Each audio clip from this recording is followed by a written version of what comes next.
But the last thing is this. Great leaders don't make decisions based on fear or upon the fear of what other people will say about what they're going to do.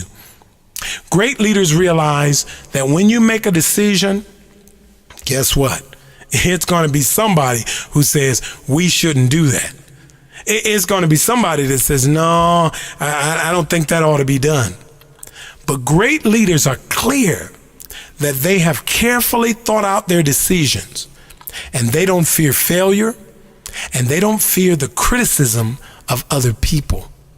You see, even the greatest leader of all time, Jesus Christ, he made the decision that he was going to lay down his life for all mankind.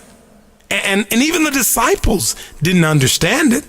They thought, Lord, you're going to go away and you're going to give up your life. Why can't you just wave your hand and make everything right? You see, great leaders understand there's going to be sacrifice.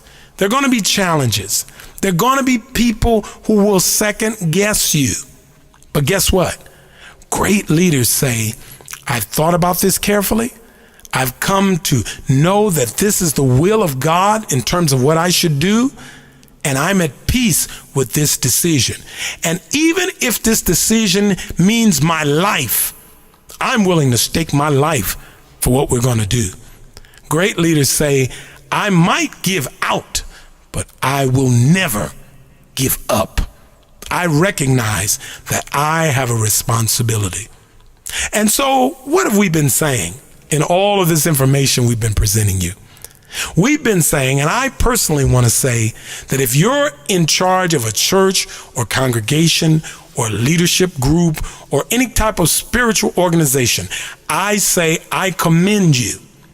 I too understand what you're going through because I'm in that position. But I also want you to know that what you're doing well, you must commit to do even better. I want you to understand that you can grow your congregation, that you can craft messages that will challenge people.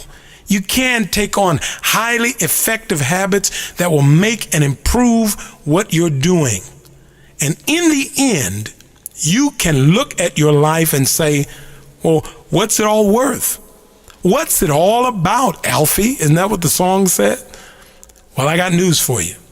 In the end, every person who works in a spiritual capacity ought to want to be able to stand before God himself and hear the master of earth, sea, and sky say, well done, thou good and faithful servant. You've been faithful. You've been effective. You have been profound. Your life is pleasing to me.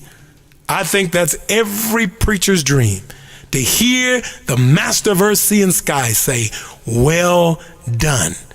You've lived your life in a powerfully significant way. Come on up higher and live it eternally with me. To each of you who are listening to this CD, who are in positions of spiritual leadership or significance, I challenge you to improve your skills, talents, and abilities until that day when you hear God himself say, well done. Have a great day.